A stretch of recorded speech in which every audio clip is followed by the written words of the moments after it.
ஒரு 3 days முன்னாடி வந்து நடிகர் அஜித் அவர்கள் வந்து ஒரு பாட்காஸ்ட்டை பற்றி என்ன பேசியிருந்தார். ஒரு பாட்காஸ்ட் இன்டர்வியூவில் வந்து ஒரு ஹாலிவுட் இன்டர்வியூ, ஓகேங்களா, அதில் வந்து என்ன பேசியிருந்தாரு அப்படின்றத வந்து நம்ம சேனலில் வந்து டீட்டெயில்டாக போட்டிருந்தேன்.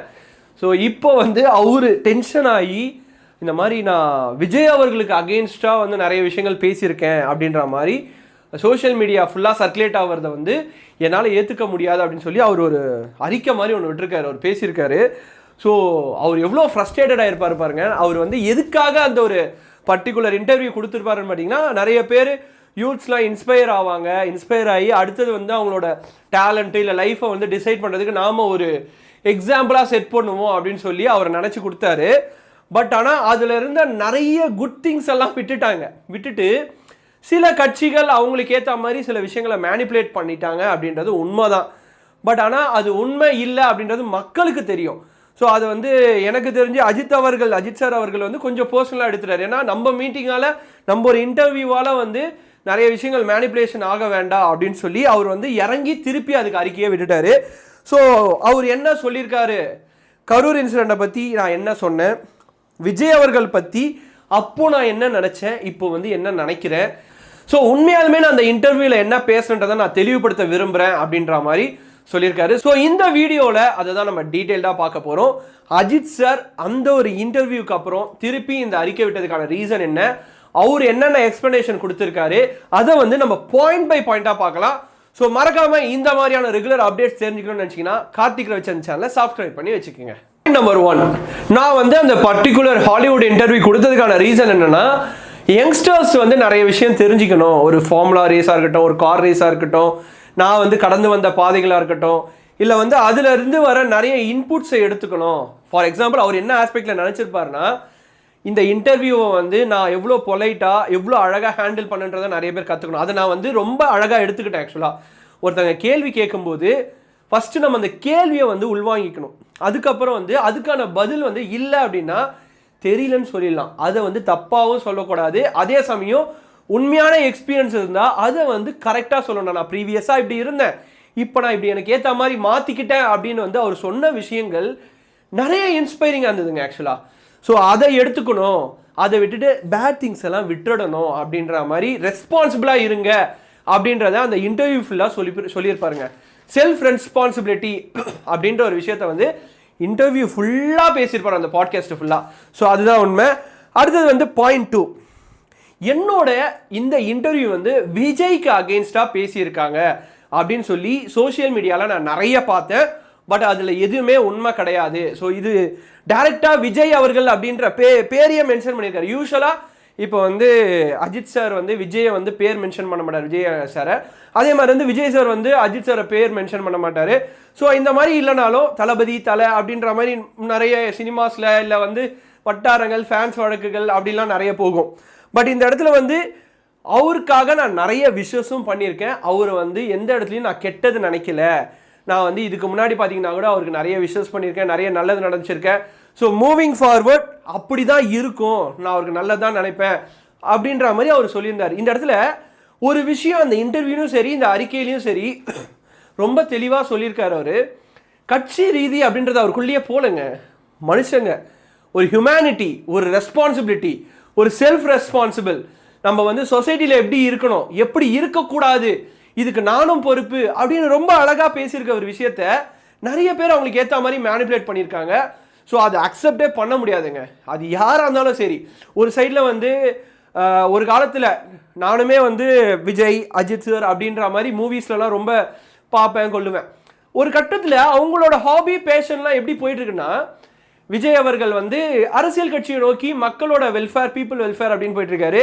இந்த சைடில் அஜித் சார் வந்து அவருக்கு பிடிச்ச ஒரு விஷயம் ஸ்போர்ட்டு, அந்த ஸ்போர்ட்டுக்காக வந்து இவ்வளோ நாள் காத்து வந்து இப்போ அவரோட 50 ஏஜில் கூட அதுக்காக ஓடிட்டுருக்காரு. So such inspires. அதெல்லாம் நம்ம அதுலேருந்து நிறைய விஷயங்கள் எடுத்து எந்த வயசானாலும் நம்மளுக்கு பிடிச்ச காரியங்களை வந்து சாதிக்கணும்னா அதுக்கு வயசு தடை இல்லை அப்படின்ற மாதிரி. ஒரு ஃபார்முலா ரேஸ் காருன்றது ஈஸியான விஷயம் இல்லை. ஒரு கார் ஓட்டுறாரு அப்படின்ற மாதிரி தான் இருக்கும். அதில் எவ்வளோ ப்ராக்டிக்கல் டிஃபிகல்ட்டிஸ் இருக்கும். அவருக்கு ஆல்ரெடி 25 ஆப்ரேஷன் பண்ணியிருக்காங்க. ஸோ இதெல்லாம் பண்ணிவிட்டு ஒரு மனுஷன் வந்து யங்ஸ்டர்ஸ்க்காக நம்ம ஊர் தமிழ்நாடுக்காக வந்து நிறைய இன்டர்வியூ கொடுக்குறாருன்னா கண்டிப்பாக அதில் இருக்க நல்ல விஷயம் எடுத்துங்க மக்களே அப்படின்றது என்னோட ஒரு பர்சனல் ரிக்வெஸ்ட்டும். ஸோ அடுத்தது பாயிண்ட் 4, இது வந்து ரொம்ப ரொம்ப வேலிடான பாயிண்ட். என்னன்னா, முன்னாடிலாம் சினிமாக்குன்னு தனி ஒரு மீடியா சேனல்ஸ் இருக்கும், அப்புறம் வந்து பாலிடிக்ஸ்க்குன்னு வந்து நிறைய மீடியா சேனல்ஸ் இருக்கும்.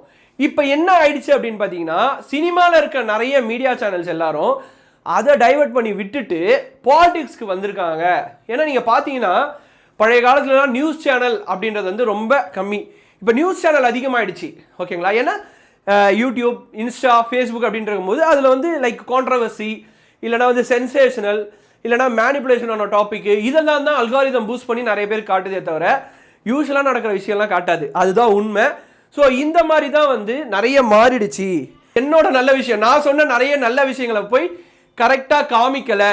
இவர்களிடையே வந்து மோதல்கள், விர்ச்சுவலாக வந்து சோஷியல் மீடியாவில் நிறைய மோதல்கள், இவர் வந்து விஜய்க்கு எதிரி அஜித்தா, அஜித்துக்கு எதிரி விஜய்யா அப்படின்ற மாதிரி நிறைய வீடியோஸ்லாம் பார்த்துருக்கேன் அப்படின்ற மாதிரி ஒரு இடத்துல சொல்லியிருக்காரு.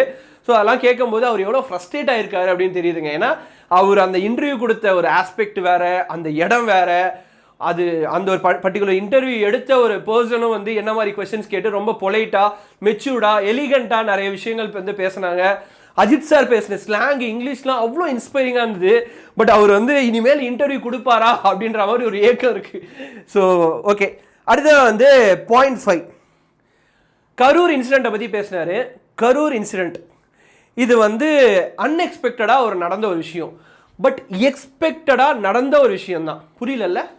அன்எக்ஸ்பெக்டட்னா வந்து அந்த சுச்சுவேஷனில் யாருமே எதிர்பார்க்காம நடந்தது. ஆனால் இது மாதிரி நடக்கும் அப்படின்றது நிறைய பேருக்கு தெரியும். ஏன்னா கூட்டம் கூடும்போது ஒரு எக்ஸ்ட்ரீம் சுச்சுவேஷனில் போலீஸாக இருக்கட்டும், மக்களாக இருக்கட்டும், எவ்வளோ பெரிய மிலிட்ரி ஃபோர்ஸ் வந்தாலுமே ஹேண்டில் பண்ண முடியாது.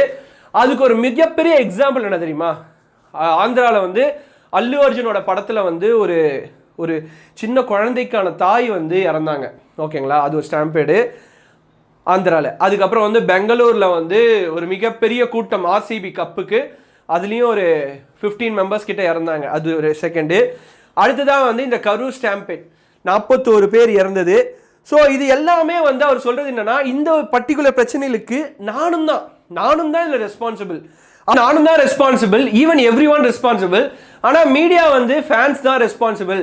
இந்த மாதிரி இவரை ஃபாலோ பண்ணுறதுனால இந்த ஃபேன்ஸுக்கு வந்து எதுவும் தெரியல, அவங்கள வந்து பிளண்டராக ஃபாலோ பண்ணுறாங்க அப்படின்னு வந்து மீடியா வந்து ஃபேன்ஸை வந்து பிளண்டராக குற்றம் சாட்டுறது இந்த இடத்துல ஏற்றுக்கவே முடியாது அப்படின்ற மாதிரி அஜித் சார் அவர்கள் சொல்லியிருந்தாரு. பாயிண்ட் நம்பர் 6, இது வந்து ரொம்ப எமோஷனலான பர்சனலான ஒரு விஷயத்த முன்காட்டி மீடியாவை எக்ஸாம்பிளாக செட் பண்ணி மீடியா இப்படிலாம் இருக்கிறாங்க அப்படின்னு சொல்லும் போதில் அதில் ஒரு கட்ஸ் வேணும். அப்படி என்ன விஷயம் அப்படின்னு பார்த்தீங்கன்னா, எஸ், அவரோட அப்பாவோட இறுதி ஊர்வலம் நடந்தது.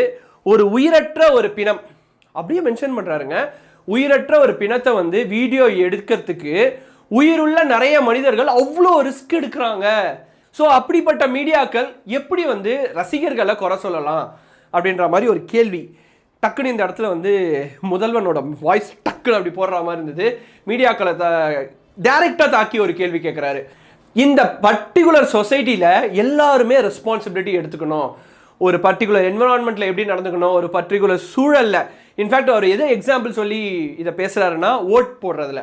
நான் இந்த உலகத்தில் எந்த மூலையில் இருந்தாலும் ஓட்டு போடுறதுக்கு கண்டிப்பாக வந்துடுவேன், அது என்னோட உரிமை அப்படின்னு சொல்லி ஓட்டுரிமையை பற்றி ரொம்ப ரொம்ப கேர்ஃபுல்லாகவும் சென்சிட்டிவாகவும், அது ஒரு முக்கியமான விஷயம், மக்கள் எல்லாரும் ஓட்டு போட போகணும், அந்த ஓட்டை பதிவு பண்ணியே ஆகணும்னு சொல்கிறாங்க. ஏன்னா இப்போ இருக்கிற மக்களில் நீங்கள் என்ன எலெக்ஷன் என்ன வந்து ஆடு கொடுத்தாலும் சரி, எவ்வளோ வந்து அவேர்னஸ் கிரியேட் பண்ணாலும் சரி, நீங்கள் at the end of the day பார்த்தீங்கன்னா 60லேருந்து 70க்குள்ளேயே அப்படியே 4 மணிக்கு இவ்வளோ தான் பதிவாச்சு, 5 மணிக்குள்ளே இவ்வளோ பதிவாயிடுச்சு அப்படின்னு சொல்லி அந்த பர்சன்டேஜ் மூவே ஆகாதுங்க.